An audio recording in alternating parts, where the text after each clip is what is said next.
Monsieur Léon Teller Onana, bonjour. Bonjour, bonjour à vous. Merci d'avoir accepté de répondre aux questions d'Écho 237. Vous êtes homme politique, vous êtes président de l'organisation du mouvement patriotique. Pour ceux qui vous écoutent pour la première fois ou alors qui vous découvrent, dites-nous qui est Léon Teller Onana. Alors, déjà, je vous remercie pour l'invitation. Je suis Léon Teller Onana, évidemment, citoyen camerounais engagé, patriote convaincu, et aujourd'hui, je suis un acteur politique déterminé à contribuer à la refondation de notre nation. Alors, mon parcours, si vous voulez parler de cela, est celui d'un homme qui a cru de l'intérieur à la possibilité de transformation du système en place. J'ai été élu, comme vous le savez, conseiller municipal sous les couleurs du Rassemblement démocratique du peuple camerounais, RDPC, ce qui m'a permis de comprendre en profondeur les mécanismes de gouvernance locale, mais aussi les limites structurelles d'un système verrouillé. Je l'ai d'ailleurs dénoncé, et mon engagement politique aujourd'hui n'est pas né d'une ambition personnelle, mais d'un constat, c'est-à-dire celui d'un pays immense par ses potentialités, mais qui est freiné par une gouvernance qui a cessé d'écouter son peuple. Donc, mon retour au pays n'est pas un hasard, c'est un choix, celui d'assumer ici et maintenant une responsabilité historique pour notre pays. Voilà. Vous avez récemment démissionné du Rassemblement démocratique du peuple camerounais, parti au sein duquel, vous l'avez dit, vous avez justement milité qui vous a permis d'être conseiller municipal. Cette décision est intervenue après votre opposition à la candidature de Paul Biya. Quelles sont les raisons profondes de cette rupture avec ce parti qui vous a pourtant permis d'être conseiller à Monatélé? Alors, le RDPC fonctionne comme une maison dans l'obscurité, mais qui a quand même un interrupteur et une ampoule qui fonctionne. Donc, en entrant, j'aime pas l'obscurité, j'ai donc voulu appuyer sur l'interrupteur pour allumer, pour éclairer la pièce. Ceci étant, qui partagent cette maison ont décidé plutôt de briser l'ampoule.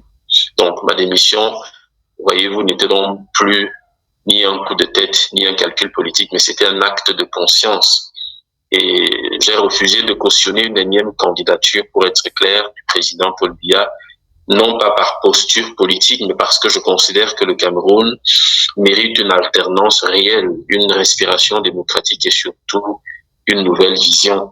Donc, rester dans ce parti aurait été synonyme de renoncement à mes convictions. J'ai fait le choix de la cohérence plutôt que du confort. Vous l'avez peut-être constaté aussi. Le choix de la vérité aussi, plutôt que la discipline aveugle, parce que comme vous savez, au RDPC, le président dit fait foi. En fait, en gros, il n'y a pas d'opposition à l'intérieur. Or, la démocratie ne fonctionne pas à sens unique. Ce n'est pas une église.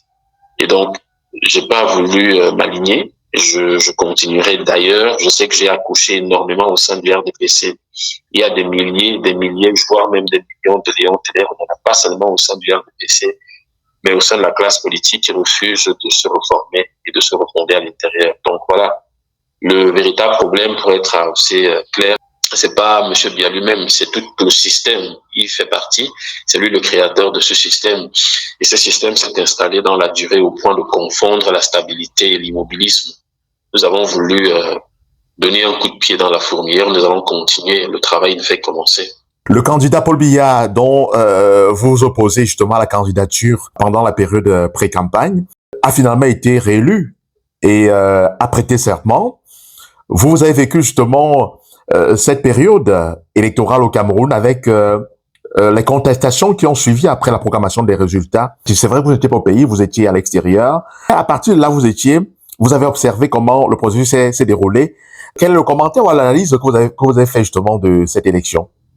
Vous avez dit, monsieur le journaliste, qu'il a été réélu, et moi je vous dis qu'il a été déclaré élu. En fait, c'est deux choses différentes. Je peux même dire que c'est deux choses peut-être opposées si on rentre dans le fond. Moi, je vais rester superficiel. En tout cas, je vais pas approfondir parce que votre question est aussi restée superficielle. Monsieur Biya a été déclaré élu par les instances, mais j'ai aussi remarqué qu'il y a un candidat qui continue de revendiquer sa victoire, mais la question que je me suis posée était celle de savoir pourquoi, parmi les 11 autres candidats qui étaient en course, aucun parmi n'a voulu nous opposer par exemple des procès-verbaux qui pourraient éventuellement soit confirmer la thèse que M. Biya était véritablement le président de la République, a été élu, ou alors que M. Tiroma avait été élu. Donc pour moi, cette question est restée sans réponse. Je suis allé consulter aussi sur le site de, comment on l'appelle, de l'ECAM. Cette question n'a pas aussi été traitée en profondeur, c'est-à-dire bureau de vote par bureau de vote. Je constate donc que nos institutions ont pris le relais en déclarant M. Biya vainqueur de l'élection présidentielle. Je respecte les institutions, je me plie à la décision, mais je voulais juste relever cet aspect. Maintenant, comment j'ai vécu la période des émeutes? Je crois que le peuple camerounais s'est majoritairement exprimé en faveur du changement. Et ce peuple-là, comme vous le savez, je ne sais pas si vous avez le même souvenir, jamais au Cameroun on a eu une élection après celle de 92 où on a le parti au pouvoir a accepté, attribuer un score de plus de 30%, 35% à un candidat de l'opposition. Et vous comprenez que le travail que nous avons abattu, la dénonciation qui a été la nôtre, apparemment cette période électorale a porté ses fruits. C'est pour ça que je vous ai dit à l'entame de mon propos que il y a beaucoup de Léon Télé-Renona qui portent encore la tenue du RDPC, mais qui se dévoileront en temps opportun. C'est une promesse, en fait. Vous êtes aujourd'hui à la tête de l'organisation du mouvement patriotique. Pouvez-vous présenter ce parti, son idéologie, ses objectifs et ce qui le distingue des autres formations politiques camerounaises, puisqu'il y en a tellement? Ok. Alors, je vais être simple. L'organisation du mouvement patriotique est née d'une nécessité historique, offrir aux Camerounais une alternative crédible, structurée et audacieuse. Je n'ai pas envie de dire que les autres formations ont échoué, mais je pense que nous sommes coutumiers à avoir des leaders politiques qui commencent par la fin et non le début, qui brûlent des étapes et qui ne commencent pas par à traiter la question de fond. Et donc, parlant de notre idéologie, il repose sur 3 piliers fondamentaux, c'est-à-dire la souveraineté réelle, la souveraineté nationale réelle. Je fais allusion ici au fait que le Cameroun ressemble à un comptoir qui vend des matières premières, tout simplement, et qui va acheter plutôt la dépendance à l'extérieur. C'est pour ça que dans les boutiques, peut-être à côté de là où vous êtes en ce moment, vous allez constater que dans toutes les boutiques, dans ces boutiques-là, il y a très peu de produits made in Cameroun. Pourquoi? Parce qu'on a habitué, on nous a fait savoir que ce qui est bon vient de l'extérieur et pas de l'intérieur et qu'on ne peut pas le produire. Le deuxième pilier ici, c'est la justice sociale. Nous sommes dans un pays où le déséquilibre est flagrant, c'est-à-dire que les riches sont plus riches, les pauvres sont plus pauvres, et il y a une scission, il y a 2 mondes au Cameroun, le monde des pauvres et le monde des riches. Il y a un autre monde, c'est le monde des privilégiés, le monde des opprimés, en fait. Et cette justice sociale est urgente, il faudrait qu'elle soit réinstaurée tout simplement parce qu'on ne peut pas vivre dans un pays où vous avez des voleurs qui se font garder par des gendarmes et des policiers et quelques jeunes dans la diaspora qui veulent tout simplement exprimer leur ras-le-bol, qui se voient interdire l'accès au Cameroun tout simplement parce qu'ils ont voulu dénoncer un certain nombre de choses. Donc, le 3e point ici, c'est la méritocratie. Comme vous le savez, la fameuse phrase qui dit qu'on est quelqu'un quand on a quelqu'un quelque part au Cameroun, ça doit cesser parce qu'on tue le génie. Ce matin encore, je regardais, je scrollais sur mon téléphone, j'ai vu une image où quelqu'un a publié sur Internet qu'un jeune doctorant, je crois qu'il est docteur déjà, vend les beignets à l'entrée de l'université de Yaoundé premier en fait. Je ne refuse pas qu'on puisse entreprendre pour joindre les deux buts, mais je pense que c'est le symbole même de l'échec du système. Donc, pour résumer, nous ne sommes ni dans une opposition de façade, ni dans une contestation stérile. L'OMP ici incarne ce que j'appelle la 3e voie, voie avec E ou voie avec X, vous prenez ça comme vous voulez, mais beaucoup plus une rupture responsable, c'est-à-dire une transition maîtrisée, et nous voulons organiser une reconstruction profonde de notre pays. Donc, ce qui nous distingue, c'est peut-être notre capacité à parler vrai, à mobiliser aussi au-delà des clivages parce que notre pays est profondément divisé. Mes premiers mots à l'aéroport étaient de dire aux Camerounais que je suis venu rassembler et surtout à proposer des solutions concrètes là où d'autres se contentent des slogans. Voilà ce que je peux dire pour présenter sommairement l'OMP. Et je vous invite d'ailleurs à prendre connaissance de notre programme sur www.ompleparti.com. Oui, à votre retour au Cameroun en février, vous avez affiché votre ambition de conquérir des sièges au Parlement. Bon, quelle stratégie comptez-vous mettre en place avec l'OMP pour atteindre ces objectifs? Alors, notre stratégie est claire. Déjà, nous nous organisons en ce moment. Nous le faisons dans le silence, sans toutefois courir sur les réseaux sociaux pour publier quoi que ce soit. Parce que, comme je l'ai dit tantôt sur d'autres sociaux, le RDPC s'est enraciné non pas par la brutalité essentiellement, mais parce qu'ils ont réussi à aller quartier par quartier. Et donc, c'est ce que nous sommes en train de faire. J'ai eu la chance de côtoyer ces partis. Je sais exactement comment ça fonctionne et je sais comment aller les combattre. On ne peut pas les combattre en restant sur des plateaux télé ou alors en écrivant sur la toile. Il faut aller sur le terrain, constituer des groupes. Ça veut dire que c'est l'erreur que commettent les autres partis politiques de l'opposition, en restant sur les plateaux.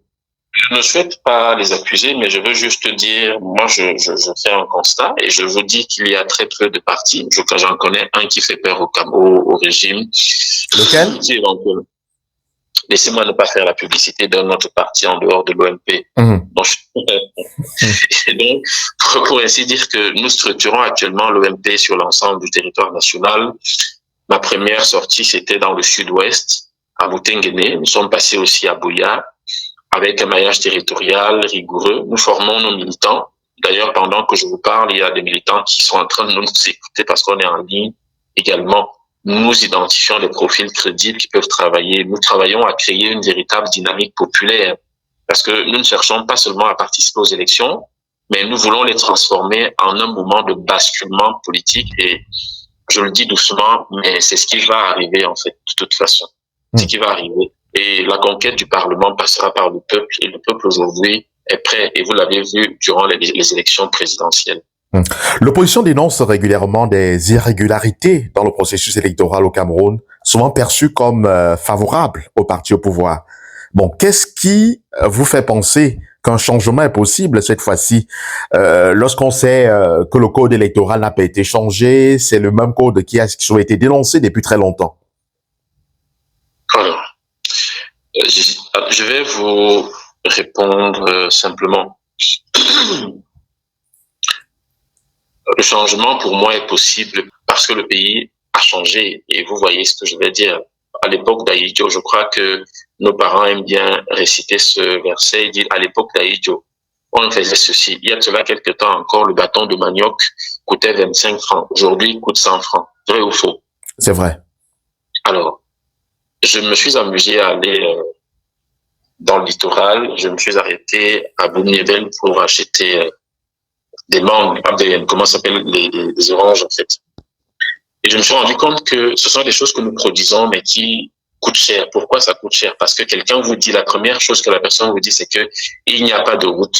Donc, pour quitter le village et ramener ceci en ville, je suis obligé de dépenser sensiblement telle somme d'argent. Et donc, je suis obligé d'augmenter aussi le prix pour que ça puisse couvrir mes dépenses. Ceci étant, qu'est-ce que je voudrais dire par là? Je voudrais dire que la jeunesse camerounaise aujourd'hui est consciente. Elle est plus connectée, elle est devenue plus exigeante. Et les Camerounais ne croient plus aux promesses recyclées, ils veulent des résultats probants. Ils veulent voir un président qui peut aller sur le terrain, visiter les chantiers, vérifier que les directives sont effectivement mises en pratique. Et comme vous le savez... Et pour mener à bien vos objectifs, l'OMP compte-t-il sur les alliés politiques ou alors il mènera seul cette vision-là? Le meilleur allié politique aujourd'hui, c'est le peuple. Et moi, j'ai beaucoup de respect pour les aînés qui nous ont précédés dans cette lutte, qui, pour certains, ont été emprisonnés. Certains sont même d'ailleurs en prison en ce moment. Certains sont morts. Et je pense que être toujours accompagné, surtout bien accompagné, parce que l'essentiel n'est pas de collaborer avec des partis politiques. L'essentiel aussi, c'est d'être avec des gens qui partagent les valeurs, qui sont capables de refuser les biscuits que le régime donne, qui sont capables de refuser les bonbons, c'est très important, et qui peuvent laisser passer l'intérêt général en faisant taire leurs propres ambitions personnelles. Ce sont ces personnes-là qui pourront éventuellement faire partie de notre alliance, en tout cas d'une certaine alliance avec l'OMP. Nous ne sommes pas un parti politique qui doit se dévoyer parce que, comme vous le constatez vous-même, le RDPC s'est arrangé à détruire tout ce qu'il y avait comme formation politique crédible au Cameroun. Et ceux qui prospèrent, et celles qui prospèrent, je parle des formations politiques, sont celles-là qui sont plus ou moins inféodées au système. Et voilà, donc nous travaillons à ne pas rester indépendants, à rester droit dans nos bottes. Et pour moi, collaborer avec des autres partis politiques, pourquoi pas? Mais on va choisir avec qui collaborer. Parce que l'essentiel n'est pas d'annoncer une collaboration, mais d'être certain que cette collaboration apportera des fruits pour l'intérêt général surtout. Le projet de loi prorogeant le mandat des députés jusqu'au 20 décembre 2026 a été adopté récemment. Vous avez vivement contesté cette décision. Pouvez-vous clarifier votre position, expliquer en quoi cette prorogation constitue, selon vous, une violation du calendrier électoral? Alors, je vais le dire en mots simples. Comme quelqu'un a dit, on n'ajoute pas l'argent sur l'argent. Vous connaissez la phrase, la fameuse phrase. Oui. Ok, je vais dire qu'on n'ajoute pas la prorogation sur la prorogation. Ce qui s'est passé à l'Assemblée nationale est une entorse grave à la démocratie et je vous préviens que si cette loi est affirmée, promulguée ou quoi que ce soit, je vais aviser et nous allons aviser fortement en fait. Vous pouvez le consigner quelque part. Nous réservons, pour l'instant, nous allons d'abord garder le silence et le calendrier électoral n'est pas, comme je l'ai dit dans le communiqué, n'est pas une variable d'ajustement politique. C'est un engagement républicain et le modifier de manière répétée comme ça a été fait par le régime sans justification convaincante revient à confisquer la souveraineté populaire. Donc, pour moi, nous assistons tout simplement à une banalisation de l'exception. Parce que proroger le mandat comme ça a été fait, c'est une exception et ça doit être justifié, prouvé et expliqué. Cela n'a pas été fait. Ça veut dire que le RDPC ne veut pas aller aux élections parce qu'ils ont peur de perdre la majorité et par ricochet de ne pas mettre en pratique la procédure scientifique qu'ils sont en train de mettre sur pied pour s'emparer du pouvoir. Sans vous interrompre, il faut dire que les autorités, justement, ont parlé des problèmes financiers et la possibilité pour l'ECAM de mieux s'organiser en vue de ces élections. Alors, je ne pense pas que les autorités doivent parler au nom de l'État. Ça veut dire que notre pays fonctionne par embuscade, c'est-à-dire c'est une gouvernance par embuscade. En temps normal, lorsqu'on budgétise. Vous avez vu, je suis le journaliste, vous avez, par exemple, en début d'année, on vous dit qu'il y a un budget qui doit être voté. Un pays, lorsqu'on veut le gouverner, il faut prévoir. Il faut prévoir et il faut faire des choses dans l'ordre. Vous avez vu dans le projet de loi de cette année, moi je l'avais dit déjà avant qu'il n'y avait pas de budget lié à l'organisation des élections. Et ça, c'était un signal fort. Et aujourd'hui, on vous fait savoir que l'organe en charge des élections n'a pas de budget. En gros, c'est ce qu'on est en train de vous dire, que l'organe en charge des élections au Cameroun n'a pas de budget, fonctionne selon les humeurs de ceux qui nous gouvernent, de l'exécutif, c'est ce qui n'est pas normal. Vous voyez donc que l'Élecam n'est pas un organe indépendant, c'est un organe sous tutelle qui justement agit en fonction des désirata de ceux qui nous gouvernent aujourd'hui. Et c'est ce que nous dénonçons, et je le dis encore, la prorogation du mandat des députés est tout simplement illégale et nous allons le dénoncer tant sur les voies, par les voies juridiques et nous allons utiliser la machine forte en fait pour le faire le moment venu. Nous attendons qu'ils aillent jusqu'au bout de leur processus et nous allons aviser selon les règles que la loi, la Constitution nous offre en fait. Dans la même lignée, des informations évoquent un redécoupage imminent des circonscriptions administratives avec une possibilité d'augmentation du nombre de sièges à l'Assemblée nationale et dans les communes. En quoi ce redécoupage pourrait-il être bénéfique ou non pour les populations? Alors, le redécoupage en soi-même n'est pas un problème. Il peut même être une nécessité pour mieux représenter les populations, mais tout dépend de l'intention. Il s'agit d'un redécoupage, s'il s'agit d'un redécoupage équitable, qui est basé sur des critères démographiques et administratifs objectifs, alors oui, cela peut être bénéfique, mais s'il s'agit d'un redécoupage opportuniste, parce qu'ils se disent que bon voilà, le fait de donner, d'attribuer des arrondissements et d'ajouter des députés à tel ou tel autre endroit, le peuple ne sera favorable. Ça, c'est destiné à déséquilibrer le jeu électoral, alors ce serait une nouvelle source de tension, parce que je crois qu'il faut éviter, ce sont eux qui disent qu'il n'y a pas d'argent. Mais ils viennent vous dire qu'ils vont refaire un découpage des circonscriptions. Mais avec quoi va-t-on financer ces circonscriptions-là? On ne peut pas dire d'un côté qu'on n'a pas l'argent pour organiser les élections et de l'autre, on vous dit qu'on va faire un redécoupage des circonscriptions. C'est pour ça que je vous ai dit que la peur de l'épreuve des urnes, c'est ça qui motive actuellement l'establishment du RDPC à repousser les élections, à proroger le mandat des députés illégalement et surtout à penser à un redécoupage. Sauf que ils vont redécouper sur le plan administratif, mais le peuple reste le même. C'est le même peuple à qui nous allons nous adresser, que nous continuons d'ailleurs avec qui nous continuons à échanger. Donc, du coup, peu importe la manière dont ils vont présenter la situation, le RDPC va se soumettre. On va soumettre la bête, en fait. Il est dit dans les coulisses que le Cameroun envisage également la création d'un poste de vice-président de la République. D'ailleurs, ces rumeurs-là sont vilipendées au sein de l'opinion depuis plusieurs mois aujourd'hui. Si jamais le Parlement venait à valider cet autre projet-là, le vice-président serait certainement nommé par le chef de l'État. Quel regard portez-vous justement sur une possible création d'un poste de vice-président au Cameroun? Bon, déjà, ça me fait sourire parce que je pense que vous voulez parler du principe du Dauphinat. Souvenez-vous, lors d'une interview de président Paul Biya, c'était à France 24, où il avait hésité face à Ulysse Gosset. Il a dit que lui, il n'est pas là pour présenter des dauphins et tout ça. Vous voyez que c'est l'exact contraire qui est en train de se produire. Je vais vous expliquer pourquoi. Parce que, pour moi, déjà, à titre personnel, je suis opposé à cette proposition dans sa forme actuelle. Pourquoi? Parce que dans une démocratie, la légitimité vient du peuple. Nommer aujourd'hui un vice-président revient à créer une fonction stratégique sans base élective. Et ça sera une source de tension.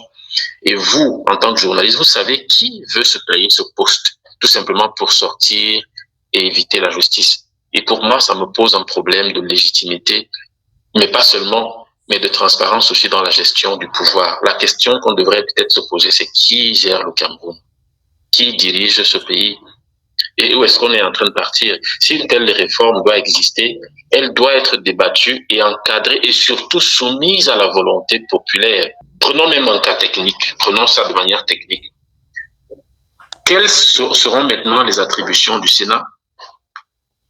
Quelles vont être désormais les attributions même du SGPR ou de... Bref, il y a une surcharge au niveau de l'administration. Est-ce qu'un poste de vice-président sera quelque chose aujourd'hui? Sinon, si ce n'est peut-être de laisser le président Biya se reposer continuellement, soit en Boméka, soit de l'autre côté où il a l'habitude d'y aller, à un certain moment, il faudrait que les Camerounais sachent exactement ce qu'on veut. Moi, je suis opposé à cette proposition dans sa forme actuelle.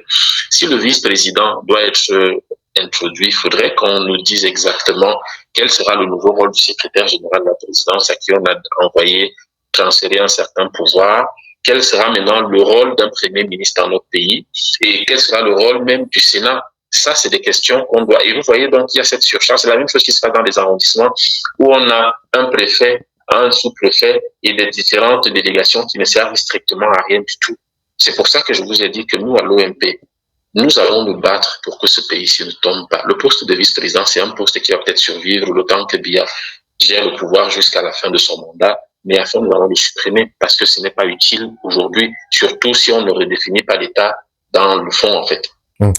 Président Léon Teller Onana, je vous invite justement à vous prononcer sur quelques sujets d'actualité à la suite justement des revendications liées à l'élection présidentielle d'octobre dernier. Anissé Kane, le président du Malidem, est décédé dans les conditions que tout le monde connaît et il avait justement formulé le vœu de son vivant d'être inhumé du côté de Bafoussam, aux côtés d'Ernest Wandi, qui était l'un de ses mentors, on va le dire ainsi, en politique.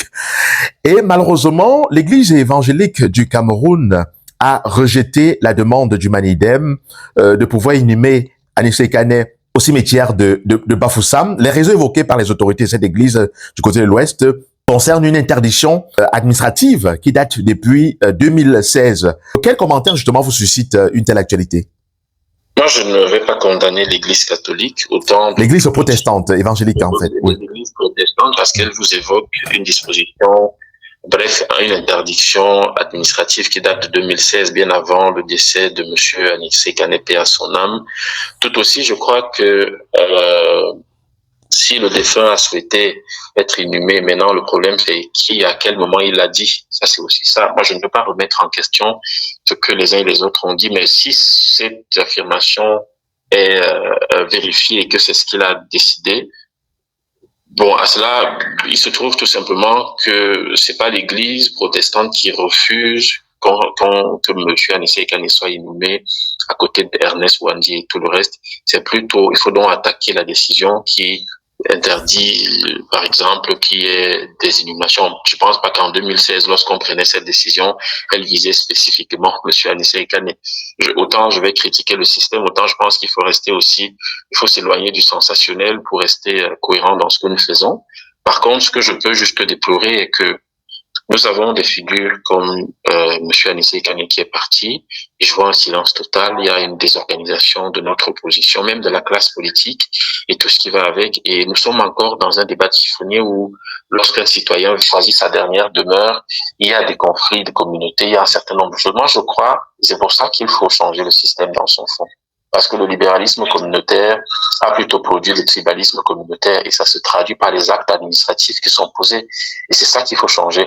Et je crois que la famille, à mon avis, devrait s'opposer et obtenir une décision de justice en allant attaquer même la décision de 2016, puisque si l'Église se dédouane, elle veut tout simplement dire que cette décision-là n'émane pas d'elle, mais ça émane tout simplement d'une interdiction qui a été posée depuis 2016 par l'État. On peut donc aisément attaquer cette décision-là et permettre à ce que M. Ekane puisse être enterré là où il avait souhaité. Ça, c'est ce que je peux dire, en fait. Vous avez également regardé, comme beaucoup d'autres Camerounais, des images déplorables de Madame le ministre du Développement urbain et de l'Habitat qui défonçait, on va le dire, une porte du côté de la mairie de ville à Yaoundé, s'opposant justement à une décision de la mairie de ville d'obstruer en fait l'un des chantiers de réfection d'une route à Yaoundé. Sur cet axe, en tout cas, on annonce le passage du pape une fois en visite au Cameroun. Vous, en tant qu'homme politique, comment vous analysez un tel comportement de Madame le ministre qui pratiquement a ouvert une guerre face au maire de la ville de Yaoundé?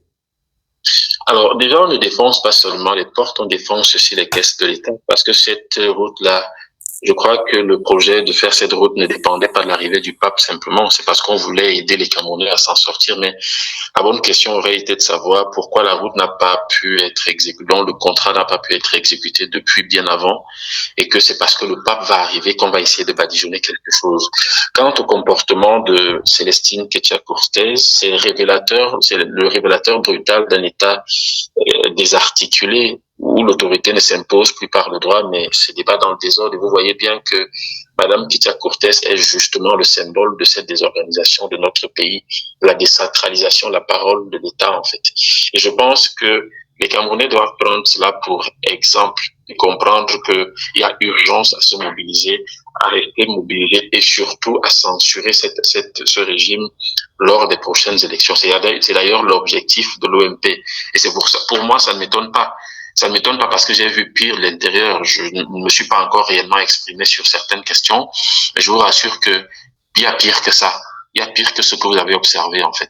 Parce que on défonce les portes, mais ce qu'on défonce le plus, c'est l'argent. C'est la caisse publique, c'est la fortune publique qu'on défonce plus, en fait. Ce qui devrait peut-être vous intéresser, c'est le fait que ce soit justement parce que le pape va passer par là.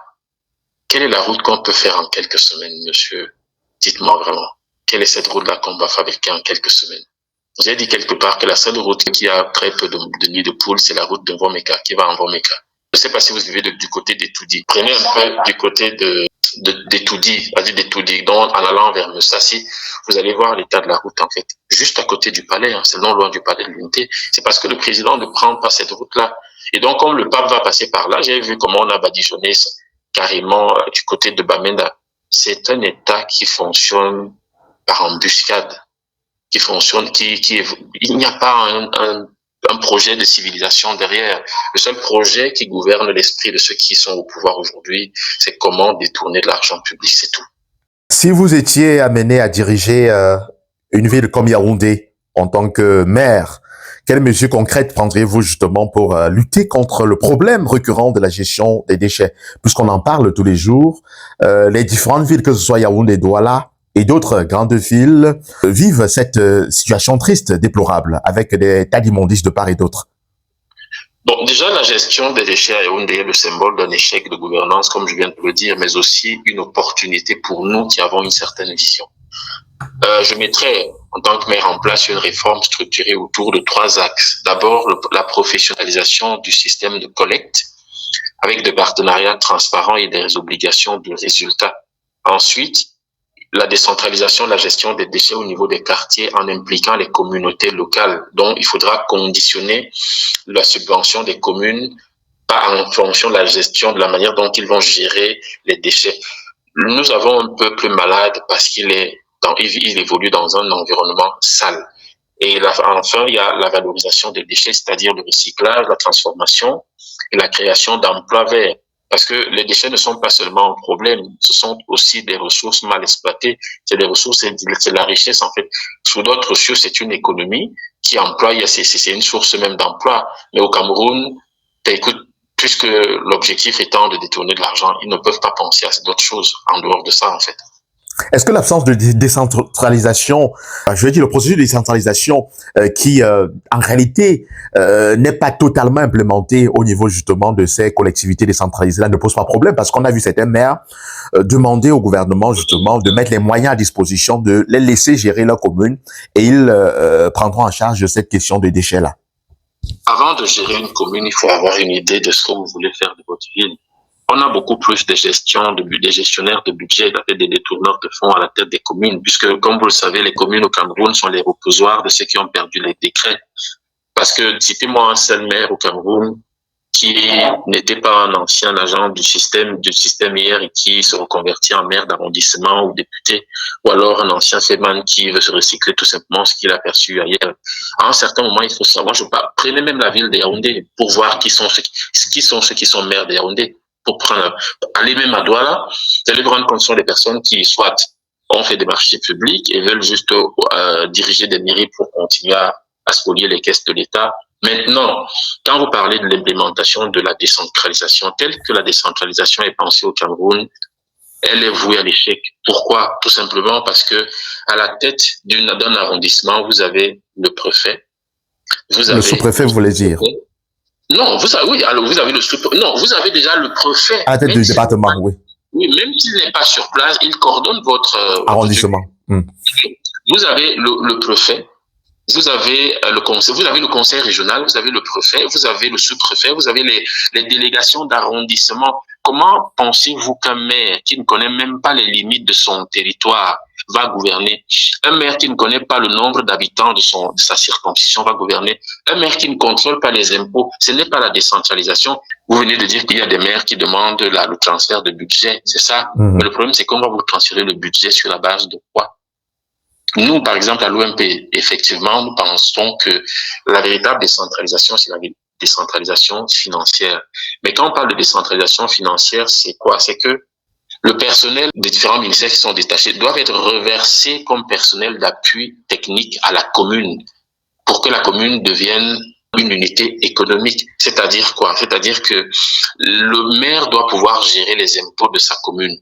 Le maire doit pouvoir savoir, il doit maîtriser les questions d'urbanisation. Par exemple, vous avez le délégué d'arrondissement pour l'urbanisme, le délégué d'arrondissement pour le commerce. Mais comment vous allez avoir un maire efficace? La seule chose dont il va se contenter serait de prendre les perdièmes que le FECOM envoie, les centimes que le FECOM envoie et les budgets, les marchés. Et ici devient donc le gestionnaire des marchés, celui qui distribue les marchés à qui il veut.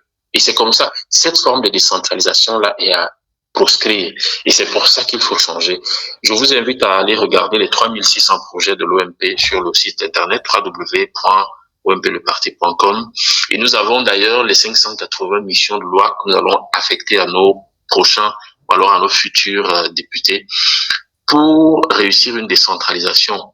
Dans le cas du Cameroun, il faut revoir la forme de l'État. Il faut revoir un certain nombre de choses. C'est un débat que je ne pourrais pas ouvrir tout de suite, mais vous pouvez peut-être aller voir ça sur notre site internet. Il y a beaucoup d'informations là-dessus.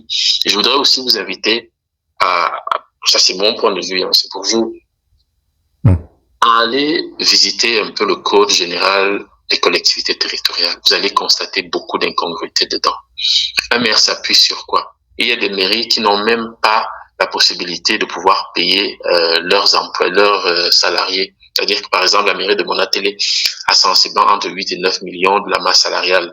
À part le sable Sanaga et le sable fin qui, entre guillemets, ne fonctionnent même plus. Les camions ne partent même plus là-bas. Donc, le maire est obligé d'utiliser d'autres mécanismes. Je ne vais pas les chiffonner ici parce qu'il y a matière à dire à ce sujet-là, mais c'est pour dire que on doit repenser la décentralisation, mais la forme que l'État camerounais aujourd'hui, le gouvernement actuel, peut donner à cette décentralisation ne va produire que des bandits de la République, ne servira pas les intérêts du Camerounais là. Monsieur Léon Teller-Onana, peut-être un dernier message à l'endroit des sympathisants ou alors les militants de votre parti, l'OMP. Alors, le Cameroun est à un tournant et nous avons le choix entre prolonger un système à bout de souffle ou construire un avenir à la hauteur de nos ambitions. Avec l'OMP, comme je l'ai dit, je le répète encore, nous avons fait notre choix et nous appelons les Camerounais à faire le leur. Je ne suis pas un leader politique qui reste derrière, je me mets devant parce que je pense que notre pays, depuis beaucoup d'années, a souffert de cela où on demande aux gens d'avancer et on les suit derrière. Nous ne voulons plus ça. Et j'engage la jeunesse camerounaise qui nous écoute à comprendre que soit nous allons saisir, elle va saisir l'opportunité que nous avons avec l'OMP pour reconquérir le Cameroun et le remettre sur le droit chemin, ou alors ce sera la continuité et ce sont les fils à papa et les nouveaux riches et les nouveaux hommes forts qu'on a aujourd'hui qui vont continuer à ostraciser les Camerounais. Et surtout, ils doivent comprendre que si la forfaiture qui se prépare pas, c'est-à-dire la modification de la Constitution et l'inclusion d'un poste de vice-président nommé, ils peuvent oublier la transition. Ils peuvent oublier l'alternance, ils peuvent oublier un certain nombre de choses. Et même dans ce cas-là, je leur demande de se lever et surtout de se joindre à nous pour construire, pour bâtir et surtout pour organiser une force de résistance qui va permettre au Cameroun de sortir des griffes de 43 ans de maltraitance, en fait. Monsieur Léon Teller-Onana, merci d'avoir accepté répondre aux questions d'Écho 237. Merci, c'est moi qui vous remercie et j'espère pouvoir revenir une autre fois. Avec beaucoup de plaisir. Je rappelle, vous êtes le président de l'organisation du mouvement patriotique. Merci infiniment et bonne journée. Bonne journée, merci beaucoup. Cameroonian Cultural Festival of North America, l'événement le plus attendu de la diaspora camerounaise, des États-Unis et du Canada. Du 29 au 31 mai 2026, la culture camerounaise sera célébrée avec grandeur dans le DMV, District of Columbia, Maryland et Virginia, à travers l'événement baptisé Cameroonian Cultural Festival of North America, un concept qui va faire rayonner l'identité culturelle de chaque région du Cameroun en Amérique du Nord. Durant 3 jours de célébration, l'occasion sera donnée aux participants de découvrir les spécificités qui font la diversité de la culture camerounaise à travers l'art culinaire, les expositions d'objets d'art, les danses traditionnelles, l'artisanat et bien d'autres attractions qui illustrent le patrimoine culturel des peuples du Cameroun. Réservez votre participation dès maintenant pour profiter des remises offertes sur les prix des tickets.